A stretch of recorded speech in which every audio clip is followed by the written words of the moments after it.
all we need is a 10-second countdown, you know. That's all we need. 10 seconds would be nice, but We're professionals. Yeah. Yeah. Start countdown 10, 9. I didn't hear you, Ryan. I said 30 is a little dramatic. It kind of builds up the anticipation. Very. Yeah. Just building it up. That's all. Yeah, 30. It's just these guys. What? Yeah, really. Give people 10 seconds to get in. Hey, come on in. There's only 2 here. What's wrong?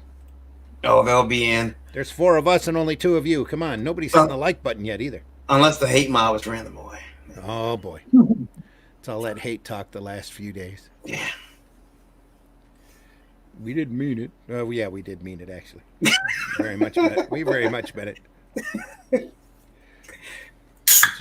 It's not our fault. We can say that much. And boom, we are public. Emily Zelasco is in the house. Hello, Emily.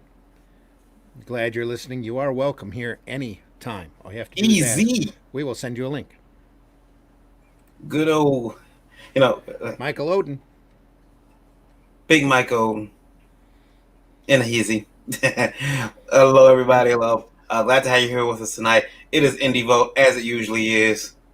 It's Tuesday night. It's 9 o'clock. It must be Indie Vote time. Thanks to everybody listening on the radio. I'm going to pull up the numbers. Rain starting off high this morning. I'm already thinking it's Thursday. High. Yeah. High this Tuesday night. Right now at 45K listening on Indie Vote Radio. Thank you guys. Appreciate it. Want to thank our friends in Ireland. Want to thank our friends in Australia. And want to thank our friends in Romania. Mr. Luke Stone wanted to know if he missed the link. You may have. I will have Randy send it to you, though, because it is on its way. Meredith, also in the house. Did you want in? Meredith, just let me know. Hello, Meredith. Meredith and hello, gang. Meredith and before we start the show too, Meredith and Luke were in. They witnessed some gunshots in the background. I live in a pretty quiet neighborhood, but somebody started shooting last night. Really? Yeah, and they Meredith heard it, and I think Luke heard it as well. They thought someone was like hammering or banging. Yeah. But then my wife runs up from the bedroom, and she's like, "They're shooting!" And yeah. But that taught me something. See, usually she doesn't wake up because of her sleeping pills. She woke up. She woke up and she was, low riding. So that told me, I'm from the hood. I know how to low ride for gunshots. They shoot. I'm glad my microphone picked it up too. Ralph says, why? Because we are stupid and just want to hate. But enough of that shit. Let's talk comic creating. That's right. And that's exactly what we're going to do. We've been joined by Luke Stone. Good evening, Luke. Hey, good evening, everybody. There's Shimmy. Hey, man, your book is killing it right now, dude. I appreciate it, man. It's been fun for our first launch, so definitely excited about it. For our radio listeners, that strange voice you're hearing is Mr. Ryan Shimek. We just call you Shimmy.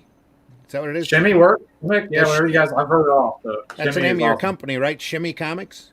Yeah, Shimmy Comics. I've been Shimmy to all my friends forever, so it just makes sense. Cool. Awesome, Randy.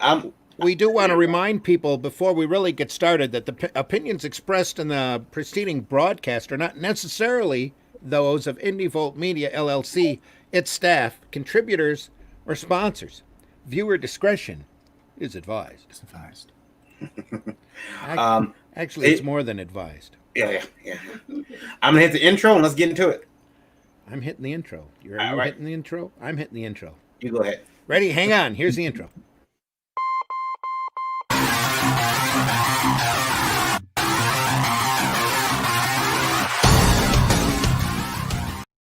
Everything's perfectly all right now. We're fine. We're all fine here now. Thank you. How are you? How are you?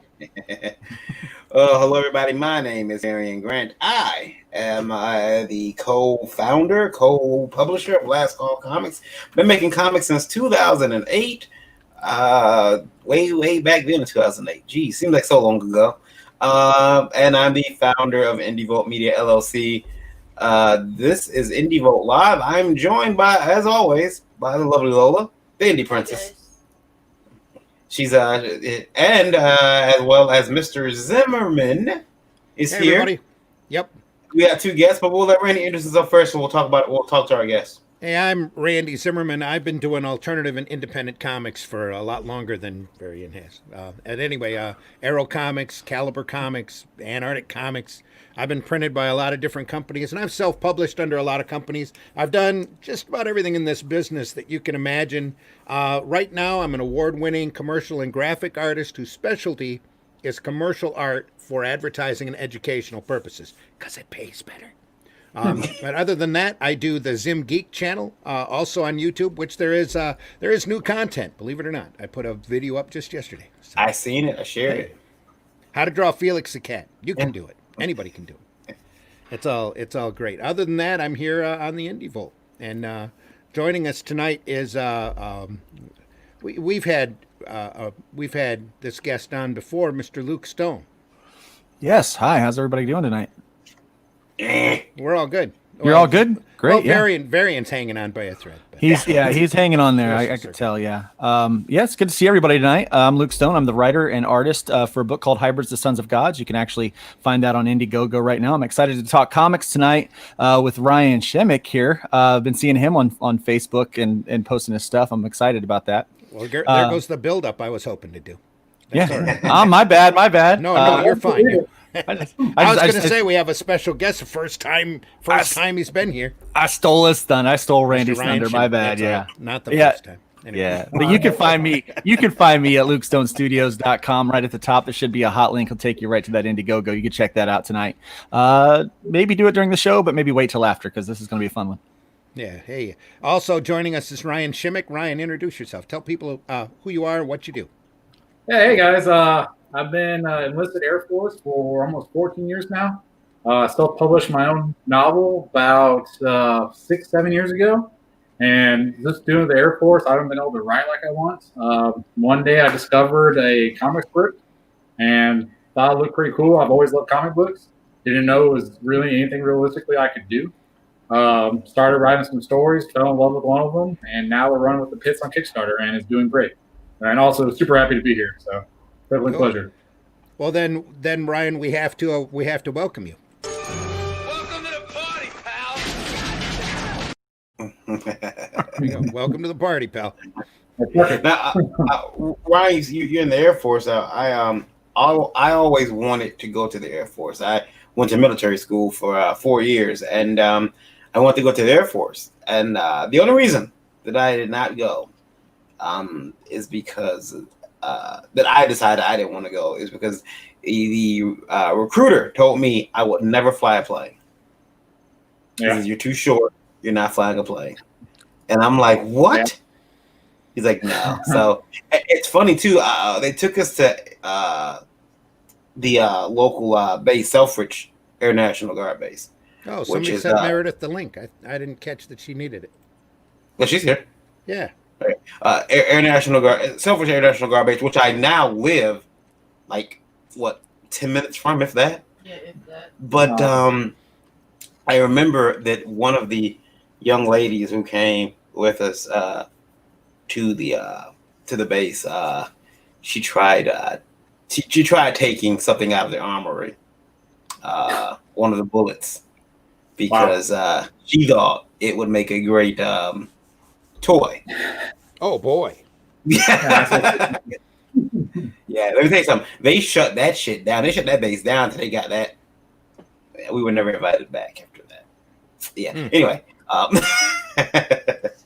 that's my funny story for people using weapons of destruction for joy toys. Yeah. But let's talk about comics here. So again, before we do that, we have a late addition to the party. Meredith is in the house. Hey, everybody. Introduce yourself real quick. All right, I'm Meredith Lochran, and I am the project coordinator of IndieVent.com. I have a lot of other hats, but tonight is going to be that. Back to you, Randy. Thank you. Actually, back to Ryan. Ryan, tell us about your project. Yeah, Oh, wait a minute.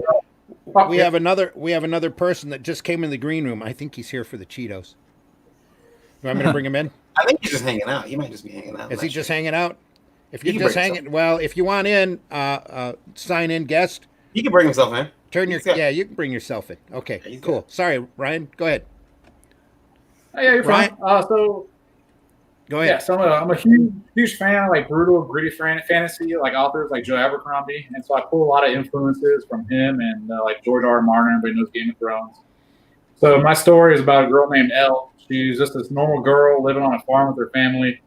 And one day these barbarian raiders come knocking, and after one night of basically this murder, she watches her family get killed in front of her, and is taken in as basically slave labor in King Elroth's little kingdom, which they basically bring people in for entertainment, labor, things like that. And she turns out to be like super fierce. Seeing the death of her parents right in front of her kind of breaks her. And so she's thrown into these gladiator pits to kind of just mostly entertainment for them. She ends up really quickly demonstrating that she just has this berserker mentality when she sees red. And so she climbs through the ranks. King Elroth kind of really falls in love with her ferocity. And so he promises if she kind of makes it to the top of that rank, he will grant her any wish she wants. And her main wish is to fight him and kill him. So it's a story about revenge, and really having a lot of fun with it. Her first issue turned out great, and I have even more in store for the second one. So really glad that the Kickstarter is doing so well, and already started to focus on number 2. Sweet. That looks good. I like that art. I'm across the screen from it, but across from the screen, but it's pretty good. Now we'll take a look at the trailer in a little while here, Randy. But should we jump into the questions first before we come back to this, or? It's up to you, Ryan. Are you ready for some questions? Yeah, let's go into the questions. Let's do it. You sure you can handle it? I'll try. No problem. All right. Just asking. All right, John. Randy's running the questions, not everybody. Yeah, sorry. So it's my fault. John, question 1, right? You want to do that first? Sure, why not? You pick. Me? Yeah. I'm going to take a more lighthearted one first. Okay. What about El Nolan? Maybe our friend El Nolan? Sure, I'll know. El Nolan, welcome aboard. I don't think that's sharing. Let me make sure that's sharing here. You're still sharing. Yep. Rick. There you go. Let me pull it up. Yeah, we got Randy in control of the board tonight, ladies and gentlemen. Mr. Zimmerman, he's in control of everything. The comments are going to pile up. It's going to be interesting. Oh, it's going to be it's going to be a cluster. So just be ready, just as long as you know. Oh, I'm looking, and now I can't find him on the list here. That's not good. There it is. Let's see if this pulls up. There we go. Yes, it does. It's a shame. Frederick Weatheringham was right. Comics do apparently to traumatize and ruin lives. I think there's some missing out of there. It's possible. It's possible. Well, something is missing out of it. But I believe the question was, the statement was, it's possible for comics to traumatize and ruin lives. The industry, maybe. Well, at the time, Wortham was incredibly wrong. Mm-hmm. And I'm sure he's still wrong to this day, even though, some of the comics out there now, or especially in the mainstream, do traumatize and ruin lives. But, it's not quite the same. Wortham really wrote Seduction of the Innocent back in the 50s, more to make a name for himself and to make excuses for juvenile delinquency than, that's pretty much it. Yeah. I thought Wortham was I named the doctor in one of my stories Wortham just because I knew he was going to get killed like 4 pages later. So it's Yeah, this is gonna be Dr. Wortham. This will be cool. He was an ass, so yeah. JD and Daphne are in the house. Edward Caraballo. That's a new name for me. He might have been here before. I just didn't recognize it. Edward, Hello, Edward. How are you? welcome in. What do you guys think about that? You ever read a comic that ruined your life? Ralph Griffith says there's never been a better time for the comic reader. I gotta say, if a comic can ruin your life, you live on a pretty fragile infrastructure. Have to agree. I'm Can't telling help it. everybody, look, I read Pride about the one about the lions that escaped the Baghdad Zoo, and man, I cried at the end of that book. I didn't want to read it again for like 2 years because of how it made me feel. That was like trauma. I was not expecting that. Deep trauma. Yeah, deep trauma, deep lion-based trauma. Look, Disney set me up for lion-based trauma. Pride finished me off. So, how about you, Meredith? You're the comic noob. Any trauma from any books? Oh God! Just take a day in my shoes. You know, I mean, comics is not. Now, maybe I mean, if the missing word was the comics industry, you know, the comics drama, can that traumatize you? Maybe, you know, but comic What do you- books? Drama in comics? No. Maybe the apparently is shifted wrong. Frederick Wortham was right. Apparently, comics do traumatize and ruin lives. That's probably what he said. Sorry, El, for messing up the verbiage there. Daphne Lage says, I refuse to read We Three after it was described as plague dogs with mech. Yeah. Michael Oden says Project Axis. Yeah, I can see how that book ruin one's love for comics. I can see how that happens. Michael's not pulling any punches in the comments. Ralph says such a wide selection of comics to choose from. The hardest part is to find the ones that interest you the most and can afford. That's the big thing. Yeah. Rogue Artistry's in the house. If a comic can ruin your life, you may be a pretty sheltered person. That's okay, but maybe it's time to get out. You build up a few emotional calluses, maybe. I don't know. Yeah. And we have some reaction coming in for The Pit. Or The Pits. Daphne says The Pits pushes all my buttons. So, of course, I had to support it. Awesome. Thank you, Daphne. It's awesome. Appreciate it. I just jumped on, and I'll tell you what, he's sitting at 1995 and 59 backers, and I think somebody needs to jump on there and make that an even 60 and get him up over 2,000 before we go too much further, right? Oh, there's been more people that have jumped in since I pulled up the page here. You usually have a cool Kickstarter. Yeah, 1995, 59 backers, yes. 2000. Yeah, 2000. Travis Gibbs going to write a little mini story for it, featuring one of our characters. So it'll be pretty Yeah, cool. in fact, Travis is in the house. Awesome. He says, The Pit. So, from Travis. Tonight, he's a boobs ally. Is Rob? He's a boobs ally. It's in the house? Yeah, he's there. Okay. If that doesn't get drama, I don't know what will. Yeah, he's a I want boobs to ally. see. I want to see who comes out against boobs. I'm willing to go to the hill, to battle, to anything to defend boobs. I will die on that hill. People have already come out against it. Yeah, they've come out against. They don't like my boobs. Yeah. Oh, I understand they're allowed to be homosexual. You know, I have nothing against the homosexuals at all. I'm just saying I'm a boobs ally, and no one can take that away from me. I think that anybody who's got homophobic boobs, once again, they may be in the wrong business because have you seen Power Girl? Anyway, I keep trying to get little Power Girl outfit, yeah. Power Girl outfit. She's like, I don't know. Randy, we got other questions. That window is probably too small. Yeah. On Power Girl.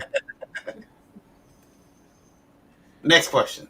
Next question. Who do we want? We want to take John? We can take John now. John has a two-part question. It's John F. Maybe Kennedy? John F. Kennedy? No, anyway, no. John F. You guys should cover more failed indie campaigns like Yeah, Rob bring Liefeld's long, lingering, failed campaign. If it's long and it's lingering, Where's Anyway. the question, Randy? You What? didn't share it. You didn't share the question. oh, I didn't share the question. Sorry. Let me get this thing. I That's just all right. can't Randy will stop get there. looking at. I can't stop get looking there. at Rob's boobs. Yeah, there we Yeah. are. That's it. They're fantastic. It's too bad all the listeners can't see the sign. That's the thing. Yeah. There it is. Poof. You guys should cover more failed indie campaigns like Rob Liefeld's long, lingering, failed campaign. And then he goes on to say, Then he goes on to say, as he grabs the next Chrome tab. In 2013, Rob Liefeld raised $35,343 on Kickstarter for his Brigade project. Now, and it is now 2020, and no one has received a book. Actually, that's F. false. We- That's actually very inaccurate. Not only is he giving books out at signings, Comic Cons, but he has actually started to deliver campaigns. And if anyone acts like an asshole like John F., thanks for writing in, John. They will get an instant refund. has he started fulfilling that campaign? Yes, he actually has. I know for a while there it was touch and go back in 2019, 2000. he would have been right. If he had posted this in 2019, he would have been right. But John F., this is 2020. Expect everything to not go your way. And this question hasn't gone your way, buddy. Is it for 35 grand? In the scheme of things, isn't a lot of money compared to what we see people of Rob Liefeld's ability and his I guess I want to say his importance in the industry. I think if he did that campaign today, he's putting in a lot more.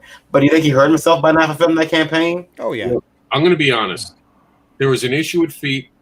It took a while. He had to go back and fix the feet. He finally got there. It took a little while. Had to erase all the tall grass. Oh yeah. I'm surprised what a well-placed rock or tuft of grass can do for an artist. Yeah. Or a severed head. Oh yeah. Well, I'll say this about Rob Liefeld, though he has had a failed campaign that he is working hard to fulfill. I've got a lot more respect for him now than I had in 2013.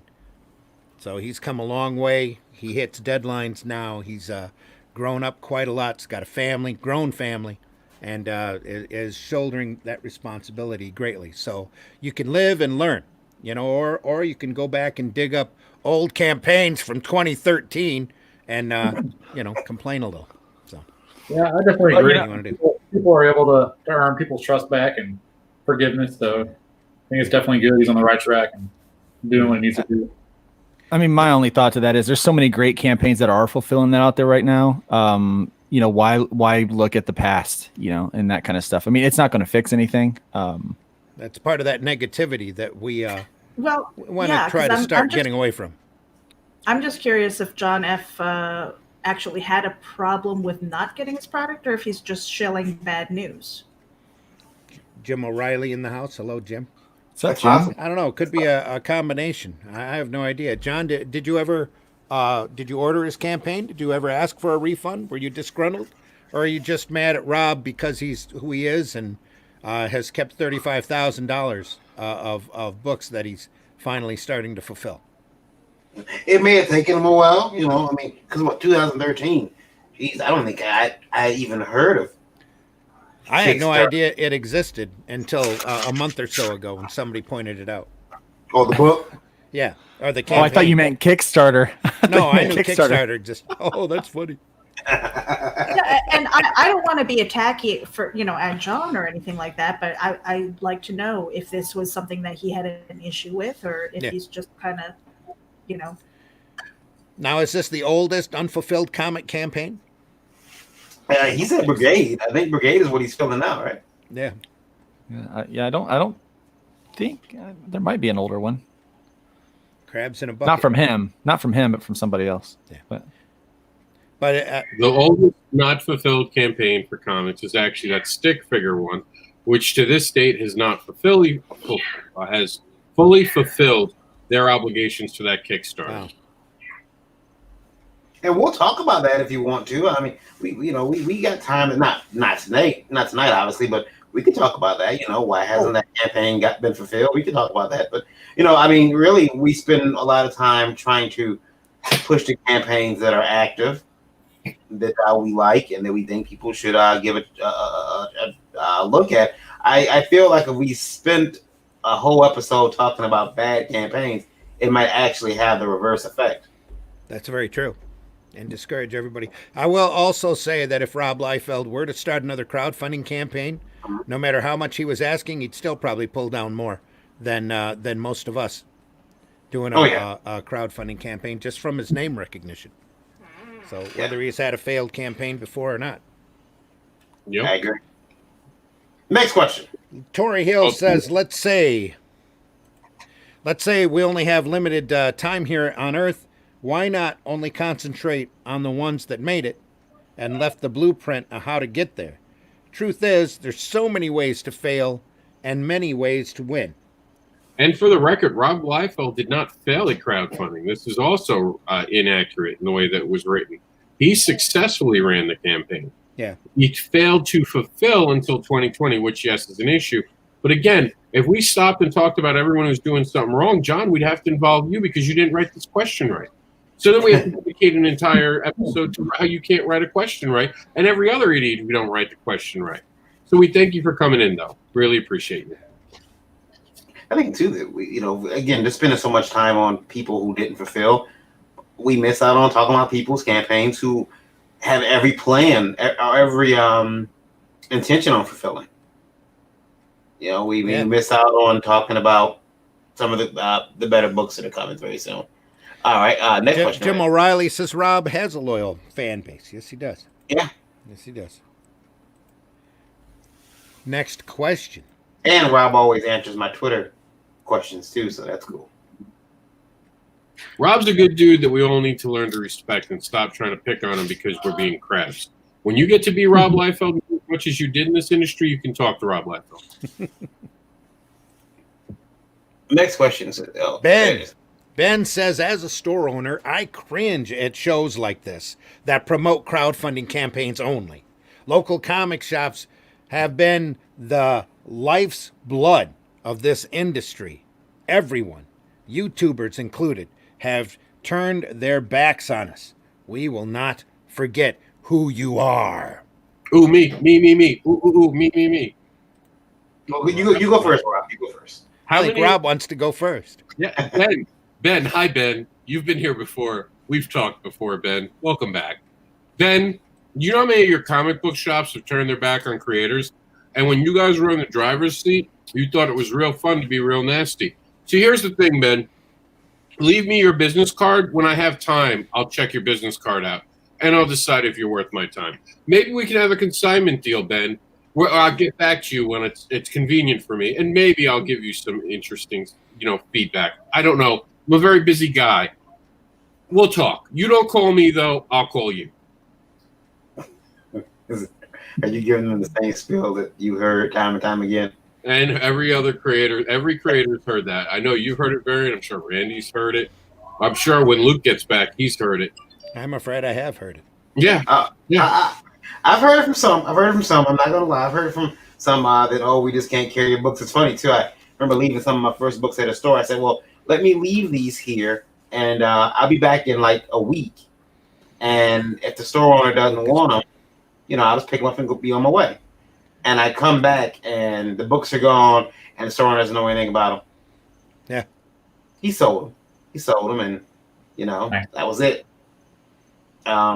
It's not that we won't promote bookstores. It's that you don't have any comics that we can promote for bookstores, Ben. Well, I would tell Ben, I'm open to promoting stores. In fact, if you got a local store or you're a store owner and you want to promote your store, Send me the information. Let us know that you carry indie books. Okay? And I will make time on every Indie Vote Live show, maybe every Breakfast Buzz too, promote a store. If you have a store and you carry indie books, and only find out that you don't carry indie books, you know, where this is Indie Vote. Make them send a picture. Yeah, send a picture of some indie books on your shelf. And we're talking indie books. We're talking about, you know, I want to see some stuff from some indie companies on there, you know, there, and we'll promote your store. Hey, go in there, check it out. Image doesn't count. Might be time to pull up this card. I'll say I think it's a scratch my back, I'll scratch your back thing. I've seen a lot of indie guys that have their books and LCSs, and they're advertising the crap out of these stores, and you know, so I think it goes both ways, and definitely something needs to change there so we have a better relationship with them. Yeah. Randy, you want to hop on a soapbox? I want to hop on a soapbox. Ben, buddy, we appreciate you listening. We love that you listen. We're sorry that you're holding such a big grudge, but quite honestly and frankly, your anger is pointed in the wrong direction. As a store owner, you should cringe every Wednesday when you open those boxes and you see ineffective content in there that's keeping you from making a solid profit in your store. We're not the ones that are responsible for the crap that you have to deal with. We're out here trying to make a living doing what we love, and we love doing comics, buddy, and we would love to have you sell our comics if only you paid attention. And now, because you're all wrapped up with what Diamond tells you, what's hot and what's not hot, and what's exclusive and what's not exclusive, we're out here trying to make a living, and you want to call us down? Screw you, Ben. Screw you. I don't get hot like that very often, but buddy, you are in the wrong direction on this car. Absolutely. If you want to remember us as YouTubers, that's fine, because we will, maybe not so fondly, remember you when we're making a living and you're filing for more unemployment. So, dude, you want to help us out? Help us out. We want to help you out. We've always wanted to help you out. We want to do comics. If you want to sell comics, then you better get with the local independent and alternative people in your neighborhood. Treat them good. Sell some indies in your shop. Go out there and try to find the people that Diamond steps on every freaking month in the green section and support them, because they're as badly desperate as we are to make livings and to support and to entertain people a lot more than these propagandists out there that are jumping up and down on the content that you open up every day that Diamond tells you is exclusive, that you quite honestly can't sell, and that they even overship you and you still can't sell the damn things. You have to do conventions and blow them out at low discount prices in order to try to break even. Well, why don't you try looking at the green section and supporting the local guys that are lucky enough that Diamond decided they were good enough to carry in that green section in the first place, dude. That just makes it. Is my face red? My face could be red. Anyway, that's what I got to say about this, Ben. Your whole comment is in the very wrong direction. All of your anger, this is what they call, buddy, this is what they call punching down. And you're punching down, and you need to stop and try to turn around, maybe grab some of your retailer buddies and start punching up. Now, can we also bring up the point, when did the comic book stores, who ignored the comic book creators for the most part, suddenly make it our fault? I like how that's been a thing now since the pandemic. They ignored us for the whole time, and now it's all our fault. We're not taking our backs for them. I'll tell you how that happened, because there's a couple of lucky stiffs out there that are actually making a living or more than a living off of their crowdfunding. And this ticks off the retailers, because that's all product, that's all money that they don't have access to. Well, it's not our fault, dude. You need to talk to Diamond. You need to talk to Marvel and DC. You need to straighten them out before you start holding grudges against us YouTubers who are out here trying to sell our wares. Straighten up, Ben. I mean, as one of those people that sells their books through crowdfunding, I would love to be in every store that I can get in. But the fact of the matter is, a lot of them won't even give me the time of day because I don't have the DC or the Marvel logo on it, and I'm not distributed through Diamond. I offer a 40 to 50% discount on off my cover price for them. I deliver on time. I get the books there without damages. but that's not good enough for a lot of the places. Now, to be fair, there are a lot of retailers out there that do buy independent books, and we partner with them. We partner with them, and those stores are always going to get our support. 100%. Those stores are rare, but you're absolutely right. Yeah, I mean those stores are. I've had better luck than most getting my books in stores, especially in my area. I only had, again, out of 6 stores, there were 4 of them that were great.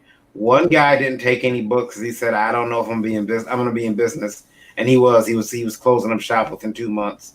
And the other store, I told you guys, my books mysteriously went missing. But Green Brain Comics here, Wonder World Comics, owned by Dennis Barger, have always been great to me. Always been great. Good shops. Yep. Rare, few and far between. Not enough of them out there, Ben. And if you're one of them, then, keep doing what you're doing. But don't tell me that you're going to remember us because of us YouTubers or because we're out there trying to scrape by a living. So if you were that worried about your shop, dude, you'd be climbing all up Marvel and DC decades ago. Because you go back in history and you look at this direct market, buddy, and you'll see that Marvel and DC never had any respect for the retailers. And they tried to trounce them and walk over them and step on them as much as they possibly could. Well, not us. We tried to go out there and make livings. Yeah, Meredith, I know that Rob and Randy caught Ben, and beat him up in the alley. Do you want to add to this SVU crime and kick him while he's down?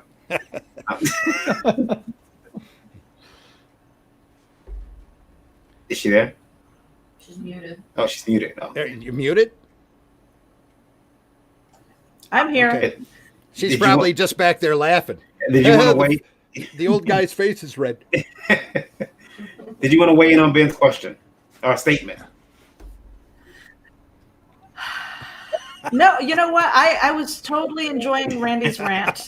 I loved it. I loved it. I'm sitting here. I was snapping. I was clapping. I was laughing.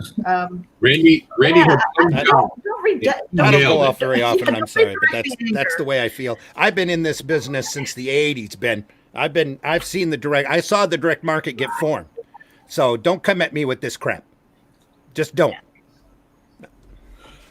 That was Note to self: Randy. never piss off Randy.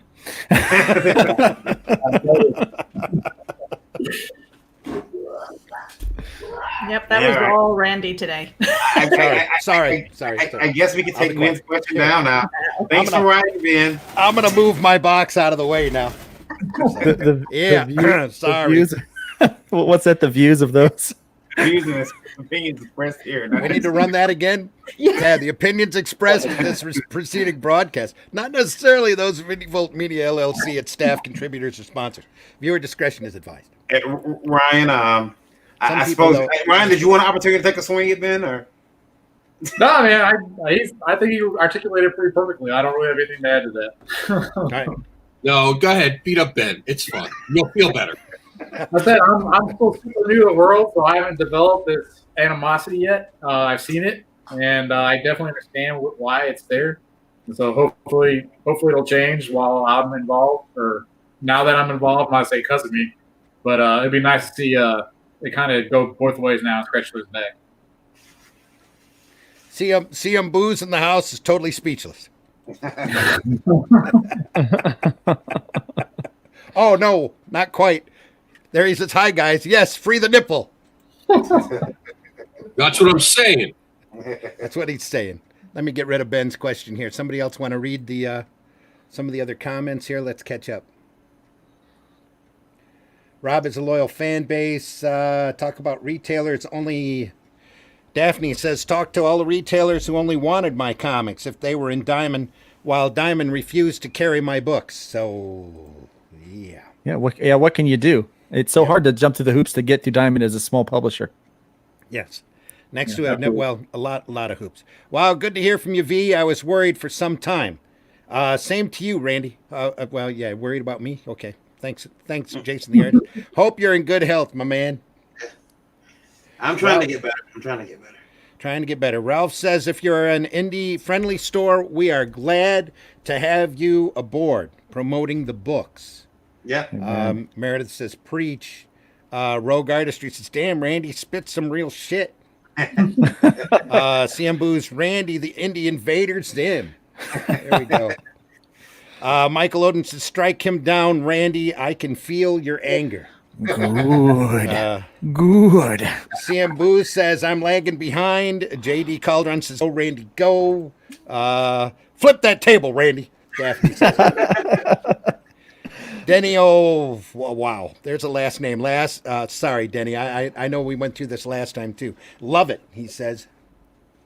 Says, Randy is absolutely right. Rogue Artistry says, LOL, take your ass to Diamond, little Benny. JD says, I'm back on the train. Great show. Thanks, JD. Have a good train trip. Let us know when you get home. Ralph says, we've been doing this a long time. Yes, we have, Ralph. Marvel, DC, and Diamond has done the small indies no favors. Rogue Artistry says, nah, bro. You gotta speak some more real to this guy. Times always change, and shit gonna happen. Yeah. If Ben is having a hard time getting with the times, Ben not built for this. How is it you can get upset about the industry evolving? Ben, open an online store and learn to manage and shop your books. You can definitely get your community to support you, fam. Comic fans are loyal. Absolutely. You know, they certainly are. You know, and here's the other thing. For writing in. A lot of these creators that are selling their stuff on Indiegogo or Kickstarter, they offer retail packages. I'm seeing it pop up all the time where they're offering discounts to retailers, and you could buy the book and get it and sell it in your store. I see Travis is in the comments right now, and he and I just finished up a campaign for Voodoo Nations. And while I'm pushing this, doing the Twitter thing and the Facebook thing, he's out talking to stores, and he was hitting the street and was getting, we're talking hundreds of copies of that book into local shops. Mm-hmm. So, did you bring another question up, Brandon? I'm sorry. CM Boo says LOL. Tyler Witzel says hell yeah. Ryan Shimmick. So I got some friends to grab. So. Thanks for being in the house. You got the Ann B. Davis square right now. Hope you know that. I know, I love it. Right in the middle. So it's like a little pressure though. Travis says, "Grats, the pits hit 2,000. Now I get to write a story for it." Travis, thank you. Very awesome. Yeah. So what's your next stretch goal, man? I'm gonna do I have an enamel pin that just got designed, so I want to do a collection, one with each book. So sweet, nice. Yeah, I'll get that probably posted here tomorrow morning. Denny says DC is currently getting sadly what they deserve. AT&T is not playing aid with them. They want these comics to make money. Yeah. Michael Odin says, I tried to... Pardon, what? Comics Rob? is a business? When did that happen? Oops. When did comics become a business? Accidentally. Anyway. And that's funny. I'm currently going through comics history, and there's a lot of points to be made about the little guy getting the shaft and not getting anything close to his just due for many, many, many years. Even now, some of these guys that have worked at Marvel and DC for decades that are walked over now and given the shaft who just want to work. They just want to work or get some sort of reward for all the work that they put in. And they're not getting much. I mean, they're literally giving them a pittance. Mm-hmm. Michael Odin says, I tried to sell my book to Third Eye in, I believe that's Maryland, MD, got blown off. Yeah. My friend even brought my holofoil to their Annapolis location and wowed the employees with it. However, still no call. But sure, Ben, your local comic shops are the lifeblood that supports creators. Not trying to start pity party, but fuck that guy. That's a little harsh, but I would say it's actually disappointing because I really love Third Eye in Maryland. I go up there. I would say pretty often before COVID hit, and they were going to be one of my first stops to try to sell my book, but might have to second think that. Let's hope it's successful. If you could try. You could try. Let us know. Let us know what happens either way. Denny says Denny says Marvel is next for the great cleansing. It's coming. He's dead on right. It's coming. Ray, It's only a do you have matter another of time. question up there? I want to No, run no, through them so we're- we can We're all talk out of about questions. No, just kidding. Robert. Let me call that up here. Isn't that pregnant pause? Oh, no. That's not the one that we wanted to pull up yet. That was funny. That is funny. We'll use that for last. Okay. Sorry. Didn't recognize that. All right, so the awkward silence. How about somebody sing a song, tell a joke? No, I got it. we have Ishmael. Oh boy. Okay. Hey, what's up? Because we are the sup ass boys. Sup ass boys. Sup ass boys. Hey, what's up? There's some fine H whatever S hose Yes. on this show. Lola. I'm trying to find a bitch that's into comic books, video games, weed, and chillin'. Where they be hiding at? They be hiding someplace where they don't like the name bitch. That's where that is. Ishmael. Lola says Orho. Listen, Lola, you want to tackle that question? Yeah. What was that, Lola? There's no hose on the show. No hose on this show. and Ishmael, just because your mom acted that way doesn't mean everyone else is acting that way. We understand that your mom Oh, acted that way. there I like goes that the you- devil. I like that you leaped up hose on there, but not dip. So I guess the hose was. You know, believe it or not, that question was edited. I couldn't write any of the questions today, so Lola had to pull them all out, and then she decided. She was like, "No, we should leave it unedited. There's right holes in there," and I'm like, She still put a couple stars there. "Yeah, can you put the stars there?" So as a sop to my feelings, she put the stars there, but she kept mentioning it. Rogue Artistry says, bro, homie's a virgin. And again, CM Booze, he got nothing to say. Ishmael, nothing to say about you, buddy. But I'm just I wondering. love that he takes. Go ahead, man. I was going to say, should we really be making fun of a guy named Ishmael? Do we want to have to worry about opening Oh, up? hey, now, come on. Don't Whoa. pick on his name. That's a long time. It's an old name, but it's a good name. It's a biblical name, man. Yeah. I just think it's funny that CM Booze he takes the time to like send a blank message. It's like, yeah, I got nothing. We appreciate your input, CM. Don't let them fool you. No, I Even really, if I you really say do. nothing. We love it. Yeah. I really do. I think it's awesome. It's like, and nothing. He says, I posted Kelso yelling, burn. Okay. We can't see your meme, CM. Oh, that's unfortunate. Sorry, yes. That would be awesome. I mean, I don't make the ladies like being called hoes and bitches, Ishmael. I'm just, I mean, I can be a bitch, but I'm not a bitch. yeah, I just don't know if they like being called those things. That might be a reason why you're having Daphne says she got some fine hoes in her garden. My guess is Ishmael's probably 12. If he is, that his parents really ought to teach him how to respect women. Yeah, need to eat a little soap there, Ishmael.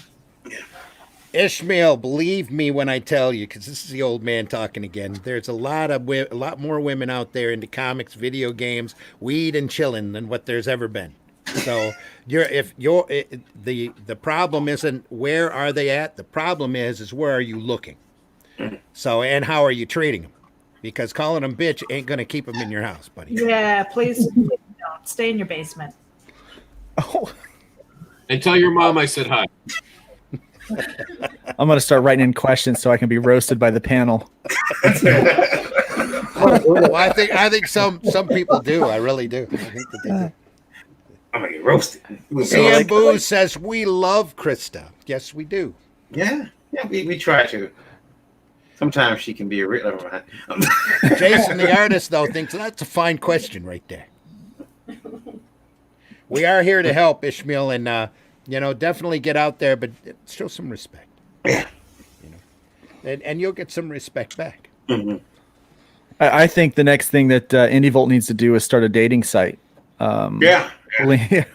I think that's the natural evolution of the business, Varian. Yeah, it'll be geekinthesheets.com. Geek in the sheets. Yeah.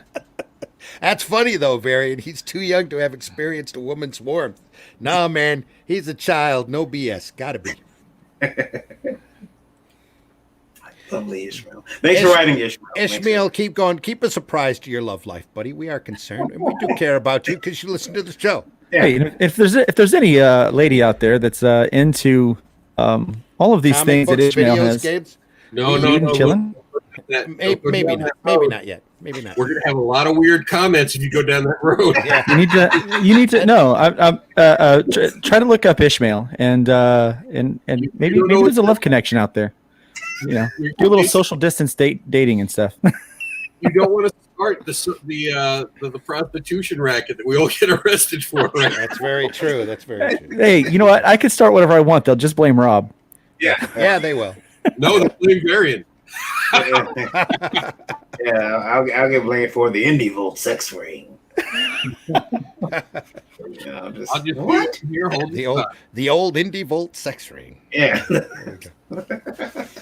Why, yes, of course. Just bringing people together. Working hard to What's the next question, Randy? geekinthesheets.com. Make sure you secure that site. We'll do. Yeah. That's money right there. Could be our retirement plan. We'll sell it to, we'll sell it to some other dating site for $1 billion. We'll be rich. Yeah. Yeah. Hosenbitches.com. Oh, again, we got Robert here, and I'm sorry, I didn't mean to. I keep forgetting. There's a couple other ones, but yeah. Remember, you can all join the Sinners Club. All you have to do is give in. Eddie Be Best. Thanks, Eddie, for writing in. No matter what you wrote, we do appreciate you writing in. What's with all the division in comics? I caught your last 2 streams. I never understood division amongst the indie guys. Eddie Be Best. We Eddie, don't you're understand it either. Yeah, Eddie, you're awesome. Keep Yeah. writing. Yeah, Eddie, your heart's in the right place. Thank you. Yeah, I mean, it's a very clear message. I mean, I don't understand it either, Eddie. I don't understand it either. Jason, the artist, suggests Indie Gate or Indie Date. Indeed. Dave, We- Dave the Supreme's in the house. Hello, Dave. Yeah, we got enough gates around here now. Jesus. Yeah, CM Booze said Indie Gate. Yeah. Rogue, How about- Rogue, go ahead, Luke. I was going to say hashtag comics date. Comics that- Date. Yeah, I like it. Yeah. No, that's fictional. Rogue Artistry said Varian played that shit like a G, cuz. LOL. And again, it's as smooth as butter. Proud of you, homie. Respect. And Ralph just agrees with Eddie. Too much division. I still cannot figure that one out. Yeah.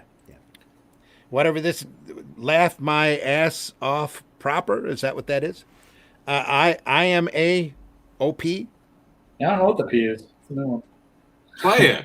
player. Okay. Not very good. So Eddie knows what is best. Yes, he does. Thank you, best. Oh, I see right, what he did there. Yeah. That took me a second. Jason trying to be fancy. Yep. Anybody else got any comment for Eddie? No, he's awesome. Yeah, Other than I'll he's say, awesome. like, Yeah. I'll just say, being really brand new to the indie world, I've really been following indie comics, I guess, the last 8 months to a year. And I just kind of recently discovered this animosity between each other, and it really kind of surprised me and threw me off because a lot of the community I've experienced has been extremely helpful and, really welcoming and helped me out. So, yeah, I just don't get it either. It doesn't make any sense to me, and we're all after the same thing and just making good books. So hopefully we get past all this nonsense.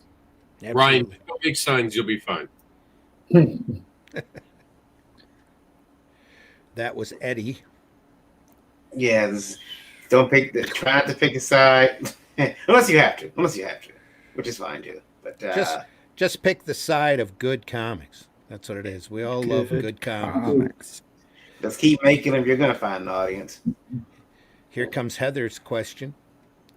Exactly what is wrong with exploring the values of diversity and representation in comics? Heather Meyer. Well, that's all for the night show, ladies and gentlemen. Thanks for coming in. I Well, say I don't nothing know. at all. Well, I don't know why Heather brought it up. What's your problem with it, Heather? How do you like that? How do you like the question put on you? What is wrong with it? We didn't say there was anything wrong. You clearly think there is, Heather. That's your problem, not ours.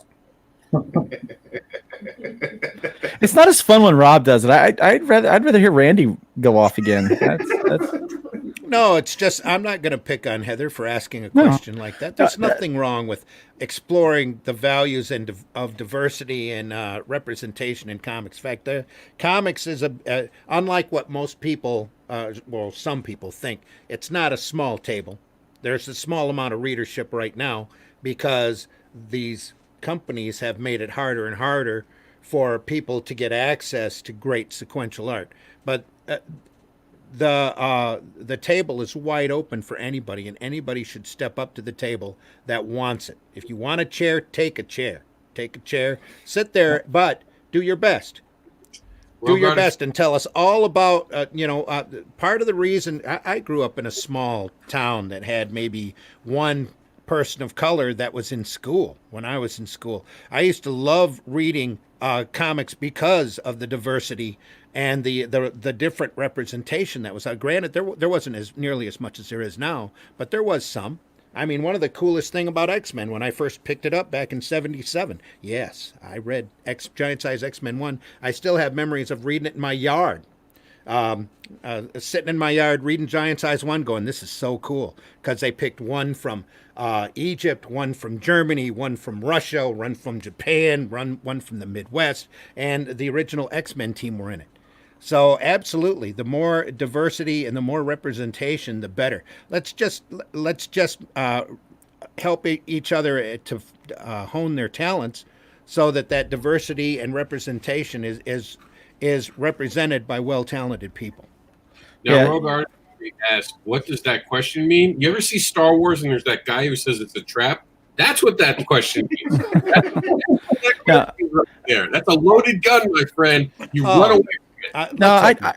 I think it's a legitimate question, because I think part of it is like there's some miscommunication with people. I've not met anyone that doesn't believe that there should be diversity and representation of all people. I think everybody should have themselves represented in the medium and in the entertainment, kind of their source of entertainment that they like. Mhm. I think it's just let's do it well. Let's create really awesome characters that represent those people, and and have great backstories and have more depth to them than just their diversity, and those things, because there's so many facets to the human condition. Let's explore all of that and show like what people can. So yeah, I totally agree. There should be. I haven't met anyone that says there shouldn't be yet. The best, and I'm sure if you go out there and look, Heather, the best, most monumental works in sequential art, like A Contract with God is a good example. Mouse is another great example. Comes from people with diverse cultures that are showing their representation and bringing that into sequential art. There's some great works out there that deserve a lot more coverage than what they get. That you should probably look for and look up. But it's a big table. Just take a seat. Take a seat, learn your craft, and do it well. Go ahead, Randy. Okay, I was going to say, as the comic noob, I'm kind of going through the process of creating my first comic, and I'm studying. I love to study. I love to see the history and everything like that. So the diversity of comics and stuff, for me personally, I want to go deeper.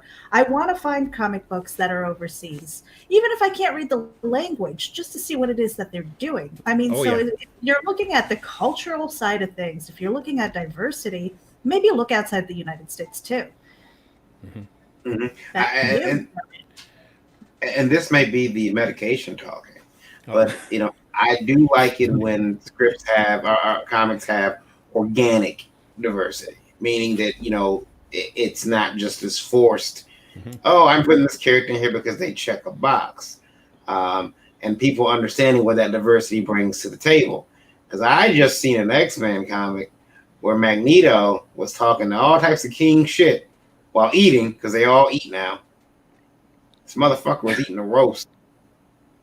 And as I'm watching them eat this roast, the roast is delicious. The first thing I thought is, I sure as fuck hope that's kosher. Yep.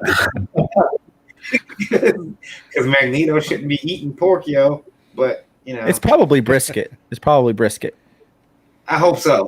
I love brisket. After all on Marion, do you think that that's really on his mind?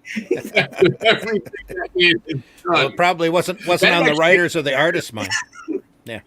But that would actually make him scary, wouldn't it? Like he just slams someone into a wall. That has to be kosher freezer, not the regular It one. could also be a drastic editor fail too.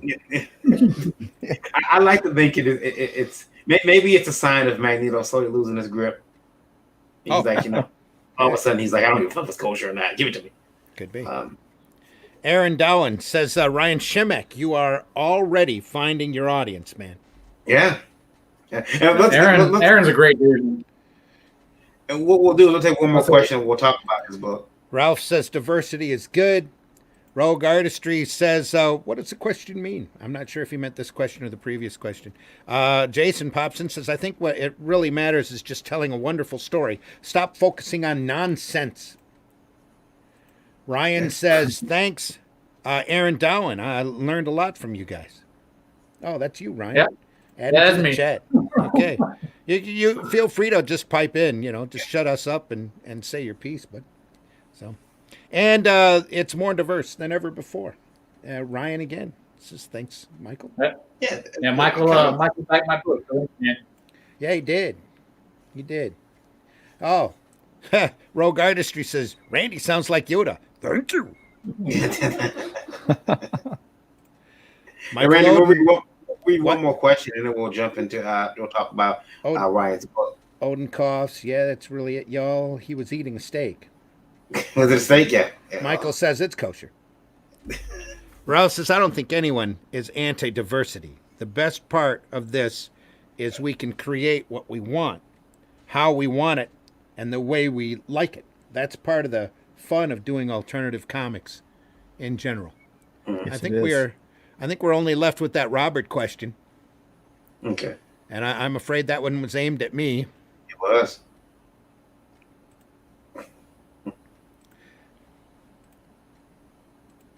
Robert says, Randy, we look a lot alike. I'm wondering were you anywhere in the Boston area between 1986 and 1987? And are you partial to redheads? Not really partial to redheads, but I do enjoy them, Robert. I do. And as far as being in the area between 86 and 87, maybe Philadelphia. I seem to remember doing a con back during that time. And let me think about those dates. Are we asking for paternity? I am willing to take a DNA test if you're that worried, Robert. I think that's where this is going. I guarantee you there's a lot of people out there that look just like me. So You see, we're just gonna call you daddy. Robert's gonna call me daddy. Another example of IndieVolt bringing people together. Exactly.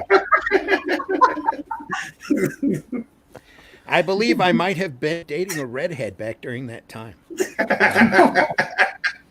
I'm just trying to think of when that was. No, yeah, actually. Robert, maybe we need to talk.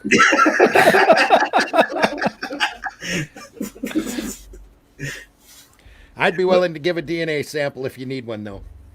I mean, out of the mouth. That's not any other way. Oh, so many jokes I could say, but I'm not going to. Yes, please and thank you. And I think that's all for our questions. And thank you so much, everybody, for writing in and taking our abuse. So let's talk about Ryan's book here. Randy, can you pull that back up? He has a question for Ryan. Okay. Yeah, Michael does. Let me share that screen one more time here. Boston. Oh, and wait a minute. I'm going to pull back out of there. Apparently not. Oh, look at that There it beautiful. goes.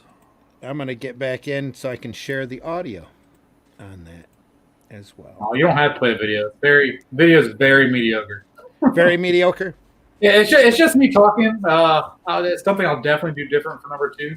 I had no idea what I was doing video wise, but yeah, I can just talk about it if you don't want. The Pits number 1, brutal and action-packed Gladiator series. Tell us about it.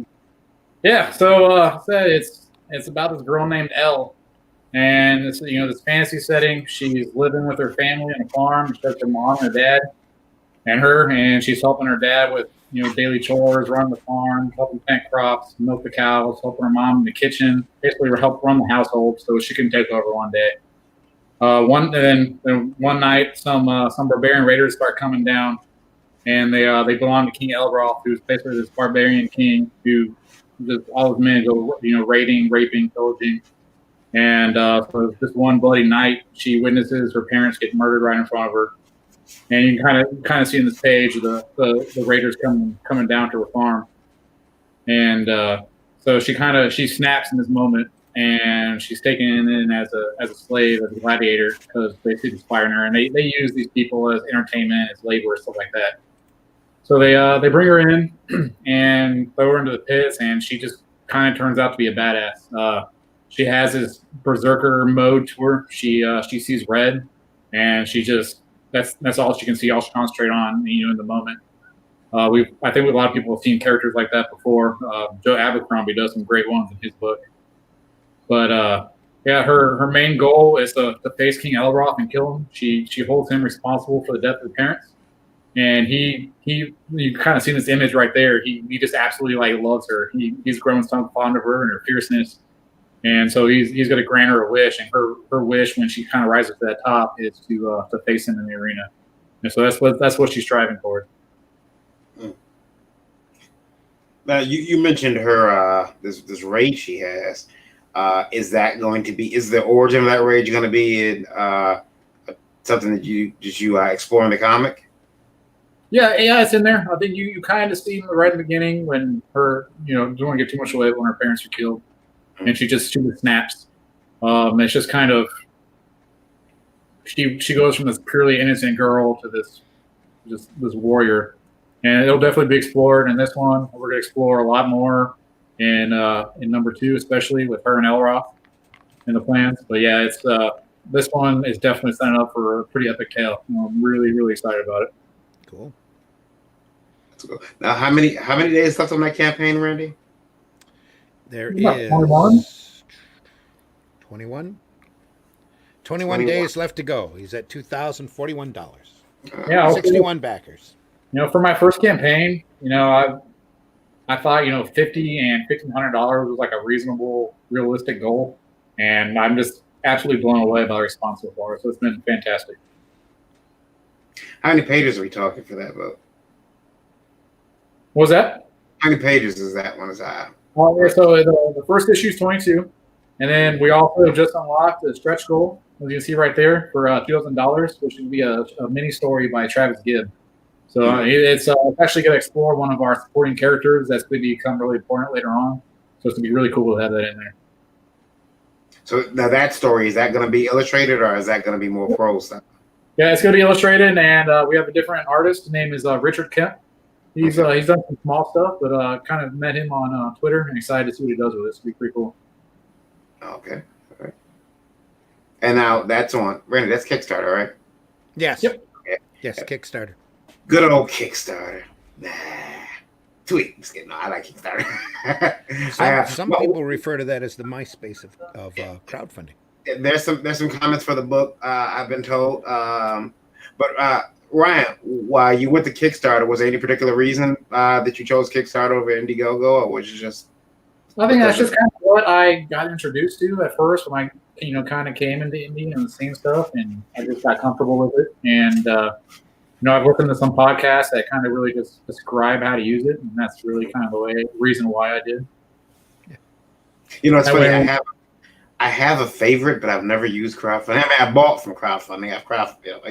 But I've never actually taken part in a campaign. I'm listed as a partner on a campaign, but when I say that I 0%. Yeah. Answer Michael's question real quick. I've never read Vinland Saga, but it sounds pretty cool. I'll have to check it out for sure.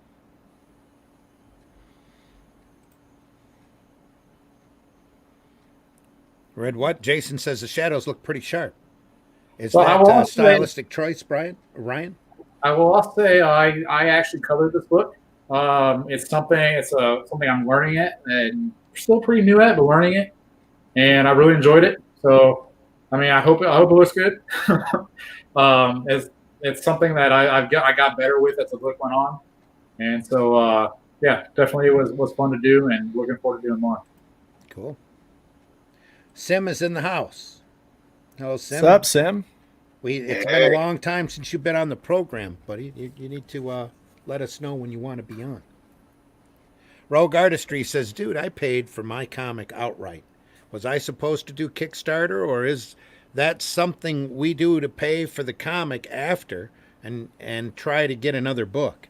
I really don't know.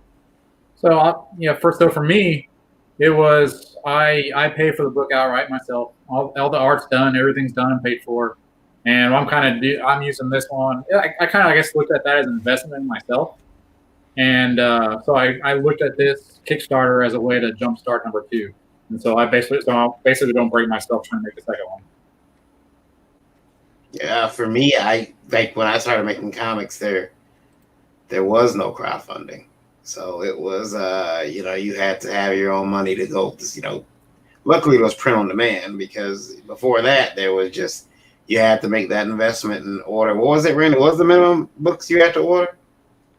We had a good break-even point at 3,000 when we were doing black and white Right. newsprint books. But, Right. So the price break from the printer was at 3,000. The price break from Diamond, when we were at cost with everybody else in the market, was 800.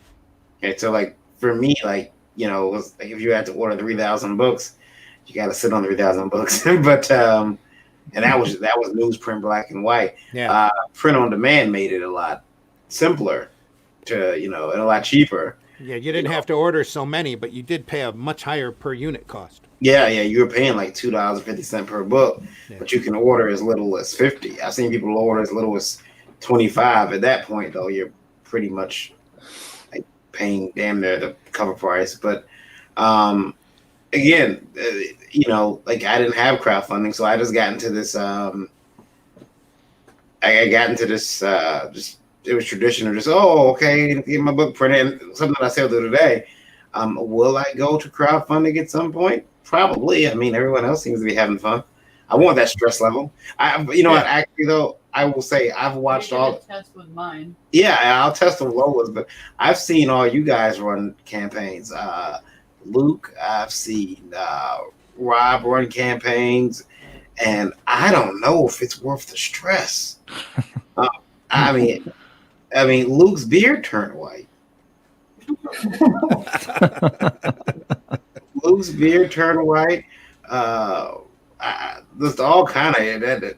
Campaigns treat Rob bad because Rob jumps into campaigns quick. Like Rob will have a new campaign going, you won't even know it. And he decides to launch him like he's like, yeah, I think I'm gonna launch a campaign today. yeah. But I think honestly, Rob wakes up like, Let's crowdfund. Today's the day to crowdfund, bitches. Tyler Witzel says, I'm so stoked for the pits. Awesome. Me too, man. Me too. Pixel Buddha says, have to back that one. Thank you. Please do. Pop says he's dropping it into every feed. Fantastic. yeah. And when you get the book, now when is that due out? What's that? When is your book due out? So Kickstarter says 121 days. We have all the artwork done. So as soon as this is done, I'm sending it straight to the printer and getting it out to people as soon as it comes in. Since this is my first book, I kind of gave myself some leeway and said January, but it's going to be a lot sooner than that. And I only did that because I've never printed before, and so I don't know what the timelines are like. So like I said, everything's done and ready to go. And as soon as I have those numbers and how much I want to print, it's going to go out to people. So it's going to be real quick.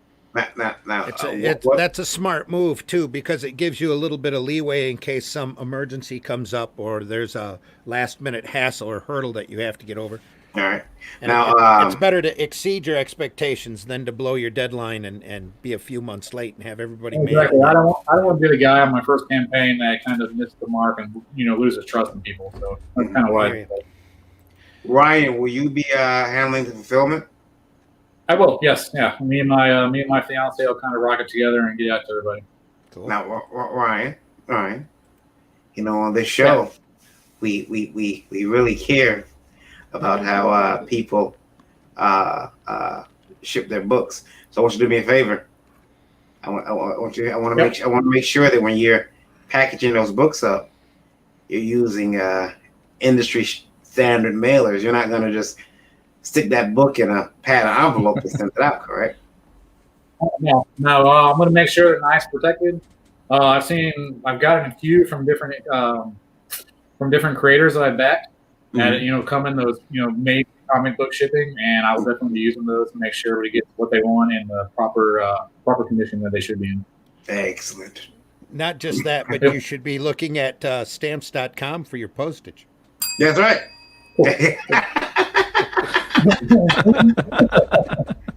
Stamps.com, one of our proud sponsors of Indie Vault. Randy, I forgot Randy went and got his bail. Let's see what you hear when my time I start shipping. So hopefully it doesn't cost me an arm and a leg to ship everything out. Yeah, stamps.com can actually help you, because at that point, all you have to do is type in your, where the book is going, your receiver. It saves all your information, and you can even select media mail and get a tracking code. Now, I was told recently, I was under the impression that something cool about stamps was that it gave me a tracking code for media mail. And at the post office, they would not do that. They sometimes have a problem giving you a tracking code for media mail at your physical post office. But I was told recently that they actually will give you a tracking code for media mail at your post office. So maybe I just ran into a mean lady. Stamps.com is just better and easier. Yeah, it is easier. It's very simple to use. Yeah. I'll definitely check it out. And because they're a sponsor there. What was that email again? Or what was that address again? Yeah, that's stamps.com/IndieVolt. There we go. That's right. And hey, everybody out there in Indie Volt Radio, we are talking about The Pits. That's a campaign on Kickstarter. It's a brutal and action-packed gladiator series by our guest here, Roger Shimmy. Roger? Not Roger. Sorry, Ryan Shimmy. I'm terrible with names, Ryan. I'm sorry. Right. Ryan Shimmy. Yep. Shimmick. Ryan Shimmick. I've heard every pronunciation of my name, so I've kind of rolled with these days. Shimmy Comics. Shimmy Comics. I try not to pronounce names anymore. I'm just like, hey, buddy. Or you look at Rob, you look at Luke and say, what's up, dude? Dude. Chill out, dude. Dude. We got. I do want to bring up though. There is one campaign that I was asked to bring up tonight. And you're moving. You shouldn't be moving, buddy. Yeah. He shouldn't what, be, Randy. What do you want called up? Just tell me. I'll type it in. I'll have to. Let me see. Where is it? He's trying to be difficult right now. Don't be difficult. I'll send it to you, Randy. Go ahead, Ryan. Now, with your book, will this book due out in just a couple of months? Now, we got to get a copy of a review on IndieVolt, but and it's your first book. Have you got the second, third, fourth books planned out already?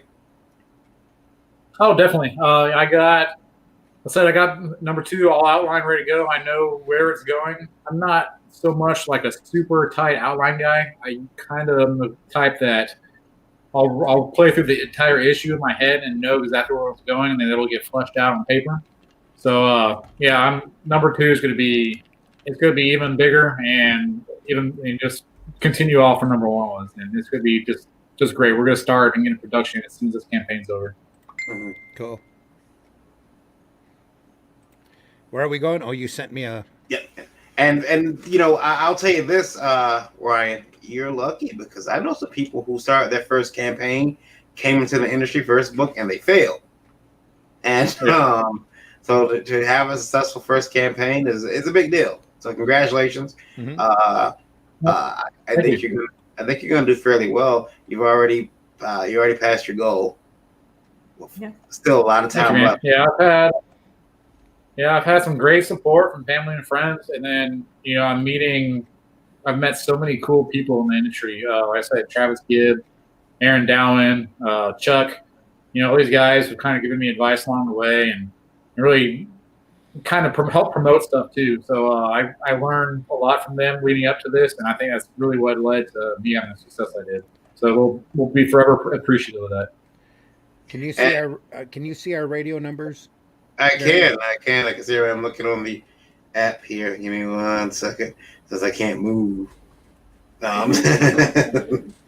Let's see here. Right now we're at 72,100. 72,100 listeners from all around the world. We appreciate you all. Great, and let me see here. I wanna. They apparently have decided to update the app. So For anybody listening that on YouTube or Facebook, Pops has dropped that link in the chat. Thanks, Pops, very much. Jason the artist says, "Good luck with your work, Sim." He says, "Ryan, is this your first indie comic ever?" It is. It is my first indie comic ever. It's not my first venture into writing, though. One of my rewards for people backing Digital Deluxe and Up, plus my book, I wrote a fantasy novel. I think it was in 2008. No, not that long ago. Not that far. But anyways, I self-published a fantasy novel called The Manifestation of Light, and that's really kind of how I got my start in writing, at least somewhat professionally. Learned a lot doing that. I love writing prose.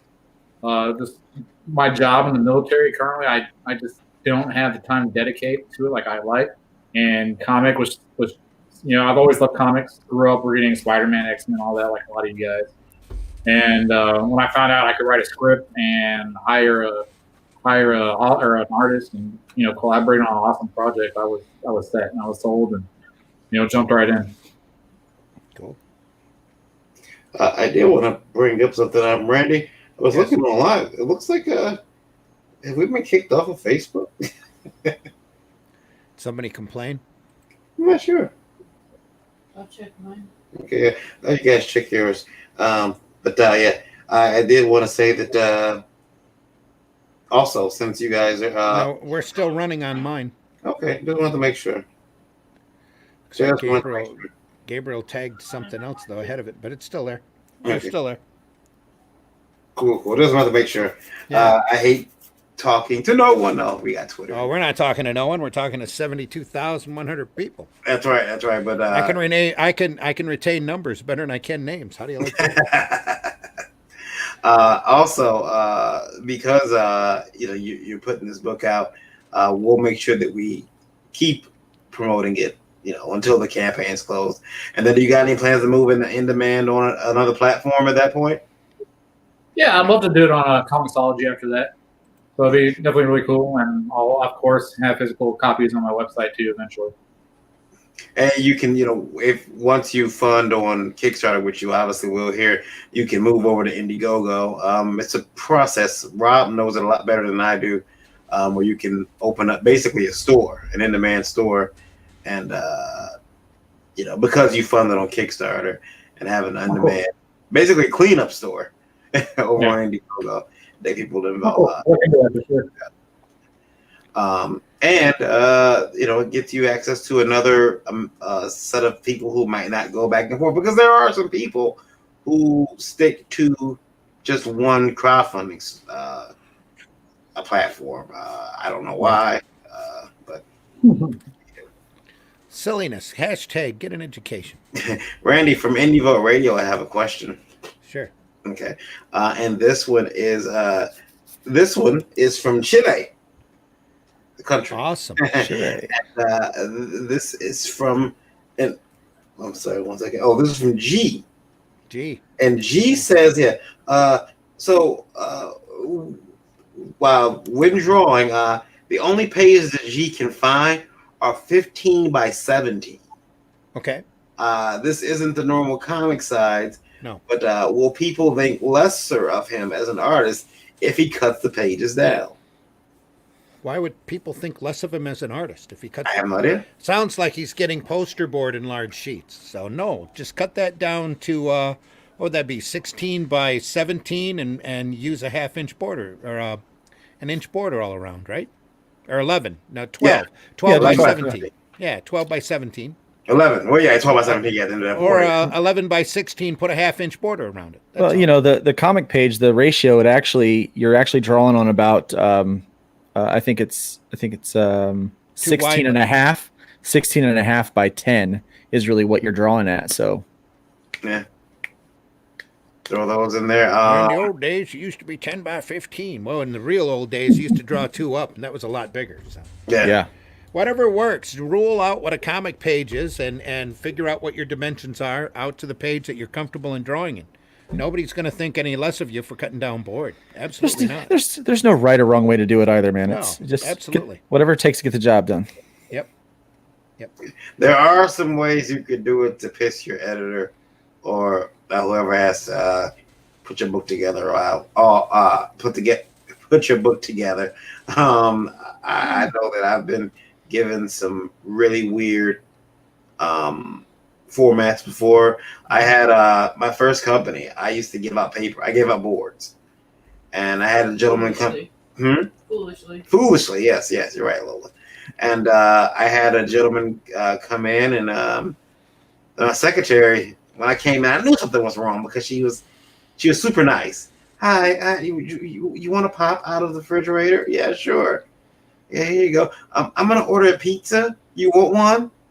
I'm like, why are you being so nice? And she told me that one of the gentlemen who I had just hired come up to the office and got some paper, and he took like 100 sheets and still needed more. And I'm like, hey, he's doing a 30-page comic. Why does he need? I called him up, and he was using each page as a panel. Whoa. Yeah. So I disabused him of that notion very quickly, and he brought the boards back, but he had already drawn on 18 of them. The Indie Princess might need to drop a link for her tip jar because CM Booze, I think, is talking about wanting to see a full screenshot of just the Indie Princess. I have no idea why he would want that. She's she's the eye candy around here. She's the exact reason why we keep joking about it. Everybody, if we get 1,000 subs on YouTube, I will do something special for everybody. Oh Lord, no. That'll probably get us tossed off of Facebook. Yeah. You do It's realize. going to be trading cards. Trading. Oh, I'm sorry. Trading cards. Yeah. Trading cards. We kind of like having a station. Ray, did you get that link I sent you? I did. And I just posted the tip jar link. Tip jar is in the comments. So there's a direct hint to CM Booze. Anyway. Let's share that screen. And any tips for Lola goes to the funding of her first comic, which she's got 3 pages of now, Lola. The 3 pages. Well, that's the second book. Yeah, it's her second book, but she's got 3 pages of her second book done. No, I have. We also have Mr. Stone's campaign to talk about yet too, that we talked about earlier. But in the meantime, here is Blood of Gods, #1. Yeah, this book needs to get funded. I don't get why it's not yet. It looks so cool. There's so much to do about visibility. That's why we love having this show, to show off some of these projects that deserve funding. You know? Mm-hmm. And here it is, Blood of Gods. Now, this campaign got, I've seen it.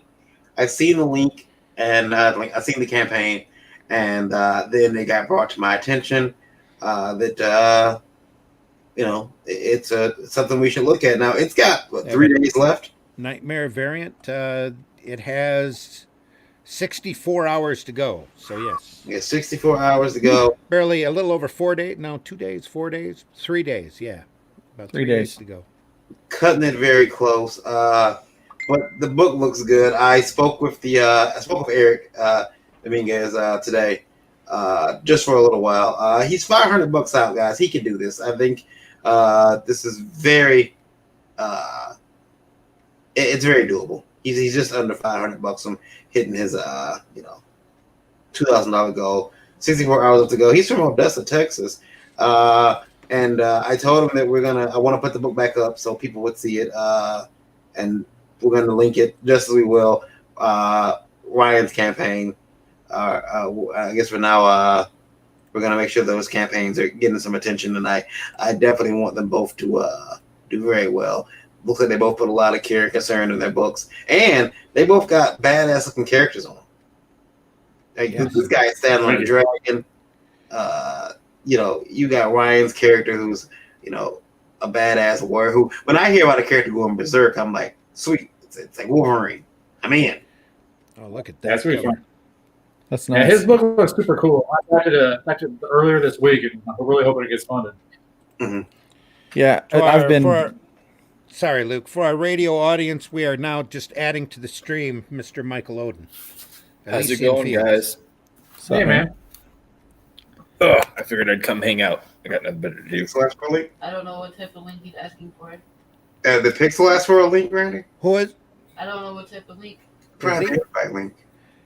Pixel? If you're asking for a link, contact me on Facebook. I will be more than happy to send that to you. Let me check here. He might have already done that. Yeah, I'd really like Don't to see this it, one Pixel. funded. I backed this one kind of early on, and I did It's a too. good looking book. this is it's sick looking. Look at that. Everyone who backs us gets a Mojo Horizon print. That's pretty cool. That cross that synergy, is that what that's called? I forget terms, but then again, I'm on medication right now, so I forget. Dragon. And the art in that book looks fantastic. A lot of good art. I'll be honest. When we first started seeing a lot of indie comics years ago, the art was hit or miss. And I'm happy to finally say that the art I'm seeing is starting to get like leaps and bounds better. This is a good looking book. Yeah. Well, unlike what the mainstream wants you to believe, there's a lot of very talented people out there who actually want to do sequential art. Mhm. There are a lot. They just need to be seen. I learned a little bit. The what? I'm just saying, I was agreeing with you. There's a lot of fantastic artists out there that are just as good as anything, Marvel and DC putting out. All over the world. There's some Mhm. great artists out there wanting to do My sequentials. artist is so cool. And with so many good artists out there, it makes you wonder when Dan DiDio said there are none, like where the hell was he looking? I don't think he was. That was the problem. But then again, Dan's out looking for something else right now. A job. Ooh, that's a little shade there. I like that. Randy, I had a blast listening. And I'm sure everyone else here did I'm too. sorry. But It sometimes, it just comes out. So dude, I get on that box, and people don't want to stop me. And Varian just likes looking at my red face. it was so funny, man. I was listening to you, and I know that I in the comments and you guys saw, but I was like, I'm totally throwing in some Palpatine here. It's just like, strike him down. I can feel your anger. I posted a question. Though. Long as I just posted a question, Yeah. I can't. Sorry. Just look at that. Look at that splash page that's there. Do you know how difficult it is to pull off a worm's eye view shot? It is hard. It is very difficult. Mhm. This is I very really well like- done. I really like the small details too. Like even looking at that axe is like period authentic. Yeah. He didn't just like, a lot of especially when you see a lot of guys doing like, a high medieval fantasy, everyone just got a battle axe, but like that straight up looks like a Nordic wood cutting axe from that region. It's really cool. A lot Tori- of care into this. Yeah. Tory Hill and Rogue Artistry share the same profile picture. Same person. It's the same. Tori Hill asks, what should I be asking for when starting a Kickstarter? You mean dollar amount? What you need, what you need to print, pay for, what you got to have to ship out and to ship it. Yeah. Yeah. And don't underestimate your shipping because Never. It seems to be constantly rising. Yeah, I've heard people have told me just do 10 shipping and you'll be fine. But that's okay until you realize you gotta go to Canada. Like as somebody who did international, that was fine before the pandemic. Mhm. Because the 10 would be okay with like your domestic, the difference that you'd have on like what you didn't have to spend on from that 10 on domestic books could filter into the international. But since the pandemic, the average, when I was shipping my books international, the average cost for shipping one of those packages was $23. Yeah. So now if you're going to do international, you got to ask for about 25 to make that happen. Yeah, that's what I'm doing on the next Elysian And Field. oddly enough, Canada's so close, but it's more expensive than it is to like ship to the Netherlands. Mhm. That's Yeah. actually not true. I had Really? I ship all of the books that I had go to Canada were $19, a little bit over, and then everything in mainland Europe that I shipped to was pretty much at a flat rate of 23. Oh, that's not bad. Yeah, That was not my experience. But I used pirateship.com. Okay. And I was really happy with them, and I'm going to be continuing using them as a service. Or you could try stamps.com. I could do that too. I could take a look.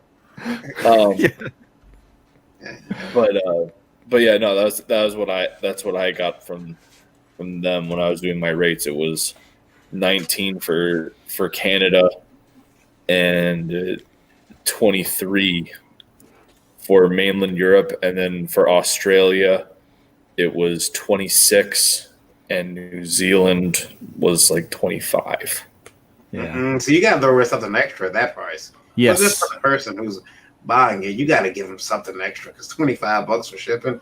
That's Wow. crazy. Yeah. Yeah. Dude, it's something that I'm really trying to figure out, because like we did have a solid amount of international backers, Mhm. and like everyone kind of understands that it's like, oh man, what a shitty thing with everything going on with the pandemic and everything. Like everyone knows that shipping costs are higher and it takes longer, and so there's a lot of patience, but like it's almost like you're paying for a whole other book at that. In fact, that you are effectively paying for a whole other book at that point.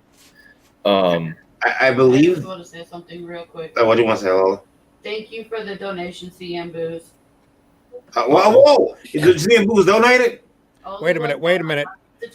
Oh. You can say it again now. You can Go ahead, say it Lola. again. Say it again. Let me unmute myself. My computer froze. There we go. Thank you for the donation, CM Booze. I appreciate it. I recall that there used to be a And drink. close There used to be drinking, but I guess that's not a part of her regiment right now. Not a part of her gimmick. It's so much nicer to know.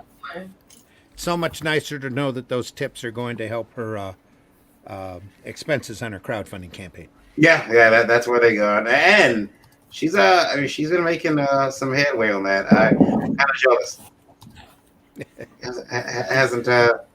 Hasn't hired me to do anything, but that's Yes, fine. I have, and you haven't done it. Yeah, but no, you'll see. The difference is you haven't hired me. You've told me I'm doing it. And a hire would I be promised you other things. Don't go there. you made me into a prostitute. That's what you did. Pop says, thanks all. Thank you, Pops, for bringing this to our attention. For anybody out there in the radio listening, we are talking about the Kickstarter campaign, Blood of the Gods, #1. If you get a chance, go over there and take a look at it. You know what? But the brother guy, Well worth right your now. time, and it's very underfunded. Yeah, it needs to fund. This is a good looking book. It needs to fund. Needs to fund. Yeah, Absolutely. I've been like it's one of those things where like I've had it on my radar, and I keep seeing like, oh, it's still got time, but now that it's there at its last legs, you know, We're running out of time, Odin. Get on it, Odin. Do it. I'm doing it. A lot of times with these Kickstarters, you have to make notes. I know that's what I do. So and so's got so much time, and then when you have the money, you want to contribute. But if you don't have it right now, you need to note it and know when the campaign ends, so you're in there. You got to be in there and contribute.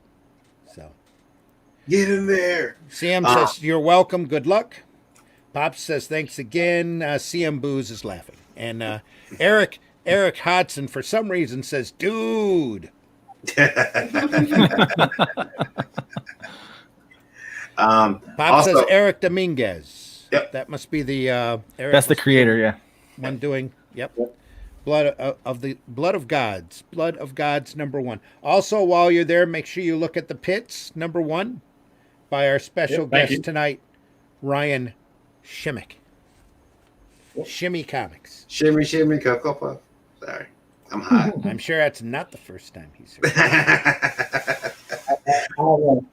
have a contractor in my office that says every time I walk in, she loves it. Now, before he has to leave, which he does have to do here shortly, we need to talk about Luke Stone's campaign. We talked about it earlier today. And that is Hybrids.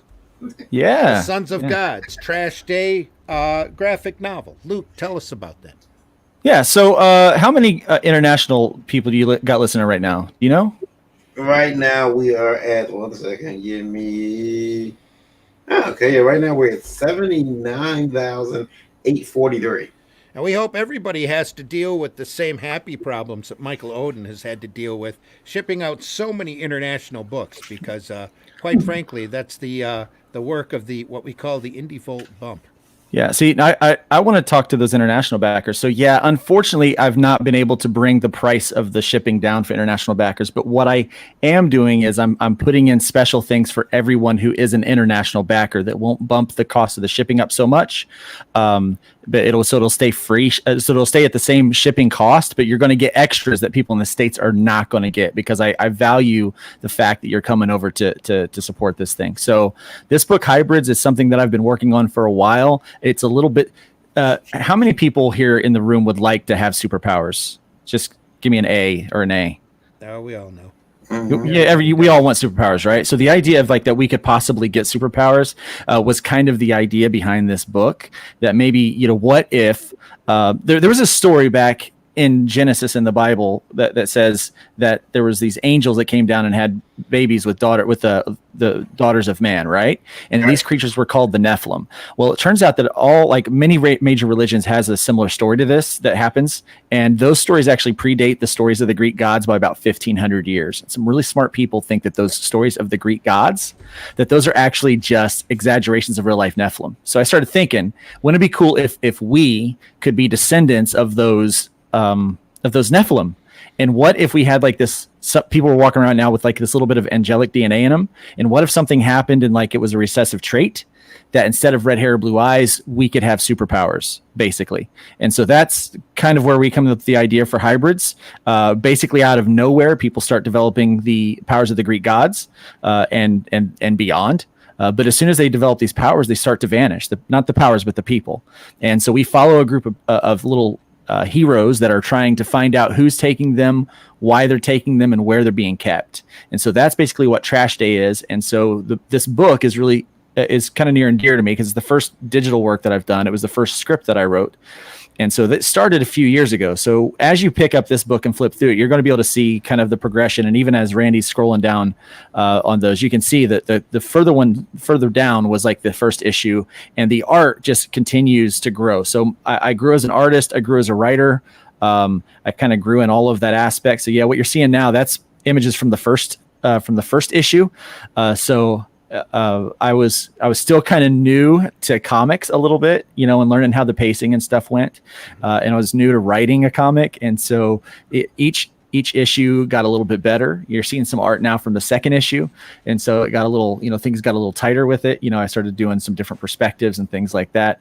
And then it just continues to grow. Issue 3 that you're seeing there got a little better. So you can actually follow through my progress as an artist and writer in one volume. And I'm also putting in there some really cool backup stories that, kind of progress the story into the next arc. What you're seeing now is some art from issue 5. And, I feel like it really started to come together in issue 5. And then I've got these other 2 backup stories that are going in there that I think everyone's really going to like. But in addition to that, I'm doing some kind of story commentary that I didn't, that you don't get to do in a floppy. You just can't kind of go into some of that background. And so I'm able to do some of that in there. And right now for the next 48 hours, we're going to be doing this flash sale where you can actually get $5 off either one of these special covers. Now, I've got 2 special covers besides the traditional one that we're going to do. One of them you can see is going to be holofoil. It's this red cover here that's on the screen now. And it is drawn by Brian Dawson. It's a great cover, but we're going to do that one as a holofoil. But the one I haven't got listed yet is the Kanan White cover. And if you're familiar with Kanan White's work, he's an amazing artist. I have seen the layout for the page. I can't wait till it's done. But as soon as the art comes in, hopefully this week, I'll be posting that. But you can also get that as an exclusive. And that one's going to be super, super exclusive. We're not doing very many copies of that. But right now, for the next 48 hours, you can actually get both of those special covers for $5 off. So that's pretty awesome. That's cool. And how many pages are we looking at for that book? You're looking at 128 pages. But if we can hit, and I don't know why this isn't funded yet, because it's only been up for a few hours, right? Joking. But if we can hit our first stretch goal of $8,000, which is a huge number, it's crazy. But we're going to add 12 more pages and make it 140 pages at no extra cost for everybody. But as it stands, you're going to get 128 pages of story and kind of commentary and behind the scenes information and stuff. So it's pretty good deal. And we're shipping those in Gemini mailers. Variant Grant approved Gemini mailers? Varian Grant approved Gemini mailers. I would never do anything to upset Varian Grant. Because I'll make a YouTube video. I know you will. You will eviscerate me. He's done it before. He'll do it again. I would not let something like that happen to myself. And so, when is this book due out? We're putting a tentative. It's going to be delivered in December, but we're probably shipping way before that. But the reason why I'm giving myself till December is because at the $10,000 stretch goal, we're adding in a role playing game. So I've worked with a guy named Nick Tockard, who's developed a hybrids. The Sons of God's role-playing game, and so we are going to have the if we can hit the $10,000, we're going to go ahead and give everybody a copy of the quick play for that book in anticipation for the release of the full manual. So that's pretty exciting. So we're setting a date for December. So you'll have these books in hand before Christmas for certain. The other thing that we're doing, if there's a retailer out there, Ben, pay attention. If there's a retailer out there and you're interested in carrying these, I'm offering a tremendous discount on these for retailers in bulk orders. Get a hold of me and I will be able to, and I'll be happy to give you a secret link to the Indiegogo where you can order your retail package. So keep that in mind as well. Yeah, Ben. Rogue Artistry wants the link. You can go to lukestonestudios.com, and right at the top of lukestonestudios.com, you'll notice a link to be able to go right straight to the Indiegogo. So that way you don't have to remember that hot link or anything. Just go to lukestonestudios.com. Yeah, Randy, could you put the link to that in the chat? To the Indiegogo? Yes, I can. Indiegogo, that way people and the links we posted up here for all the videos, all the campaigns. The links we posted under the video toward the end of the night. So that everyone can go check those out. I do want to make sure that you guys all know that a lot of these our international listeners, some of these books don't ship international. A lot of them do. Ryan, are you shipping international? You ship international, right? No, I did not do international this time. Was there a digital version? I'm sorry, I can't. I'm not facing my computer, so. Was there? Yeah, it's just, there's plenty of digital options, but yeah, just for printing this first time around, I didn't want to do international. So, I'll look into that. if you guys are looking to get a hold of Ryan's book, then you would, in your international, digital is going to be the best way to go for you. No shipping. It should arrive in pristine condition. And Absolutely, it'll be beautiful. Yeah, and and I know Luke, and I know that Luke, you're going to do international. Absolutely. And like I said, anybody that's international that's interested in this book, I'm putting some extra stuff in there. I've got some really cool, unique things. And just to kind of give, I don't know if anyone's ever heard of Papercraft, where you can like cut things out and build things with it. So we're doing some cool exclusive things like that only our international backers are going to be able to get. A couple of them they're going to get, and some other really neat stuff that's going to make it well worth your while to go ahead and spend that extra money on shipping. So we're taking care of you guys. That's cool. Randy, wow. And again, for our radio listeners, that's on Indiegogo. It's Hybrids, the Sons of God Trash Day graphic novel. So check it out. If you sat back there and you got cheap and you decide, and I'll tell you guys something I know a lot of you guys think that, oh, okay, well now the graphic novel is out. Screw the floppy comics, the single issue comics. I'll tell you guys something that always bothers me. I know a lot of publishers, a lot of indie publishers who say, okay, well, I've got the trade out now. I'm not printing those single issues anymore.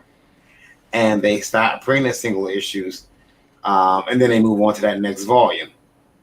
And so, Luke, for yours, it's 5 issues? It's 5 issues, and you can actually add the 5-issue floppies on as an add-on. And here's the cool thing: I'm actually going to be opening up a couple of extra perks down the way. Now, I do have this thing called a super box on there, and that basically everything gets put in the super box. And so even the add-ons, the add-on perks will be going in there.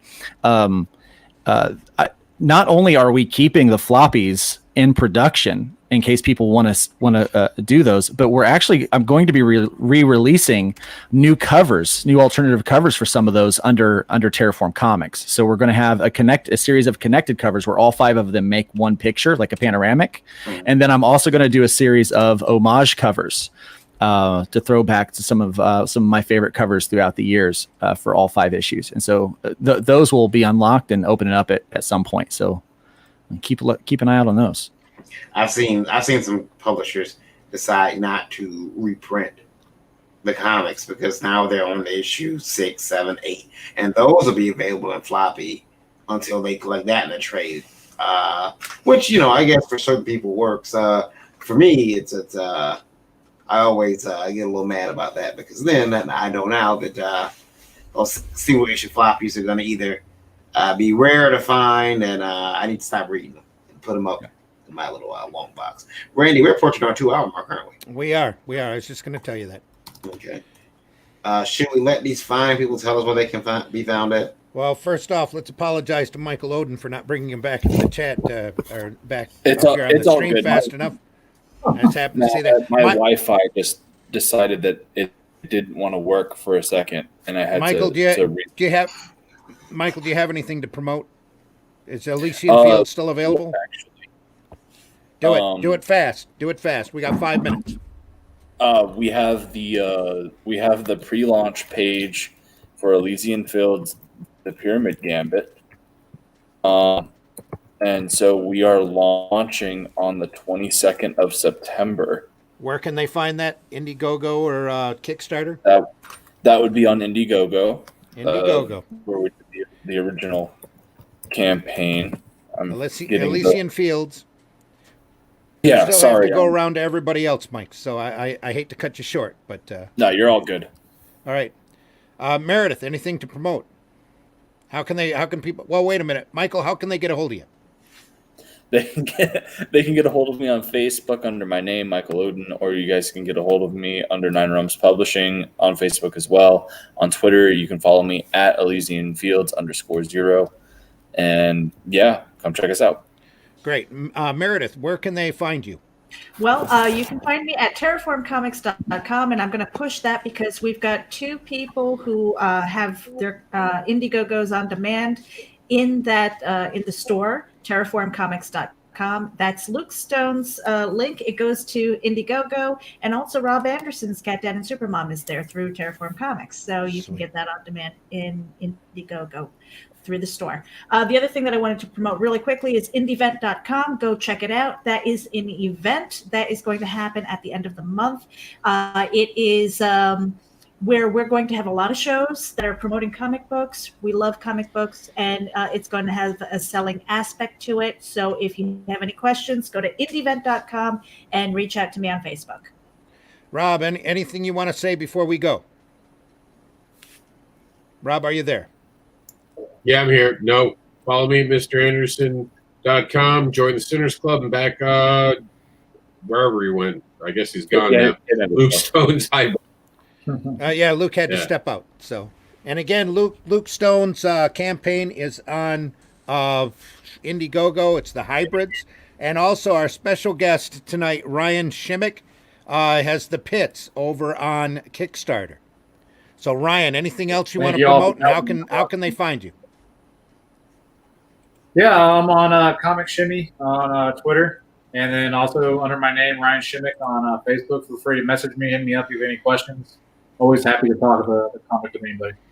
Great. I want to say thank you for having me on. I had a lot of fun tonight.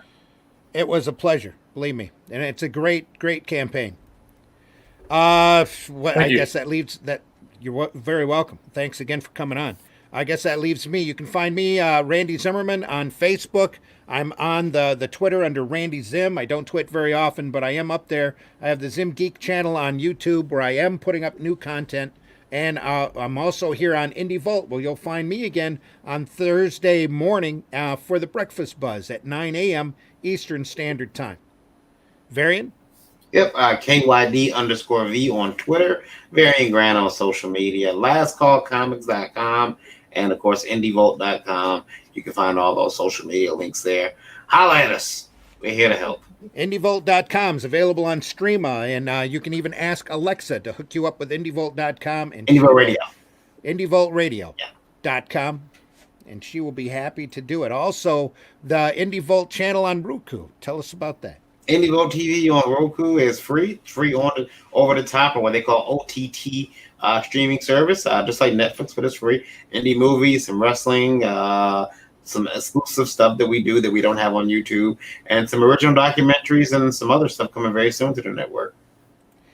And even though we got a little heated and we had some silly questions, you can send us your question or situation to IndieVolt Live at indievolt.com. Make sure you include IndieVolt Live in the subject matter. Please keep those emails to 90 words or less so it's easier for Varian to type them up on a card. And remember, no question is too serious, no question is too silly, because our feedback will be better because of your setback. Hashtag get an education. Hashtag IndieVolt. Any parting words? Very nice. Thanks to the Indie Princess, too, who stayed with us the entire show. Oh, and pardon me, Rob.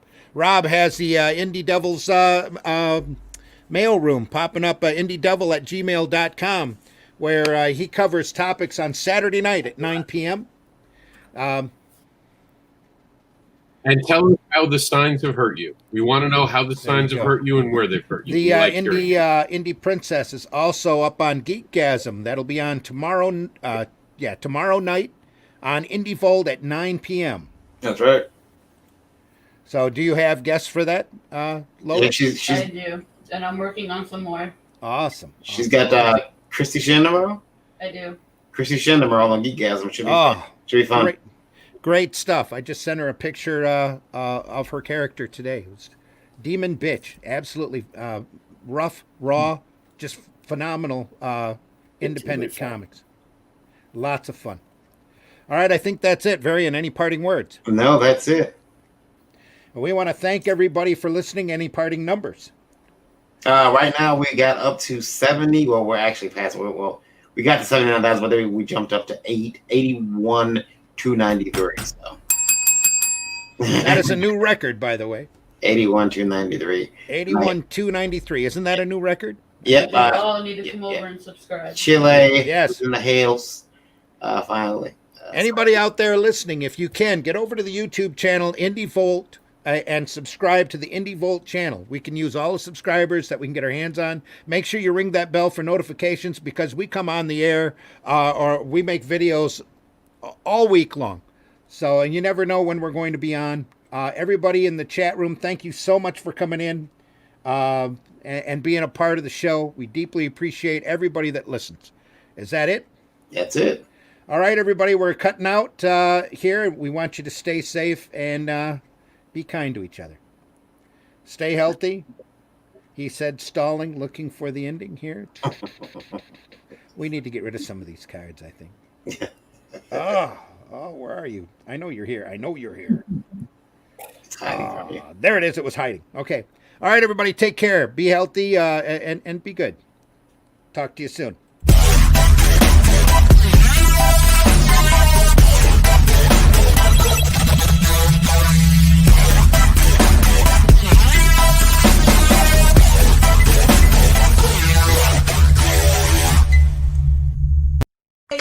Yay! Think about what you've accomplished.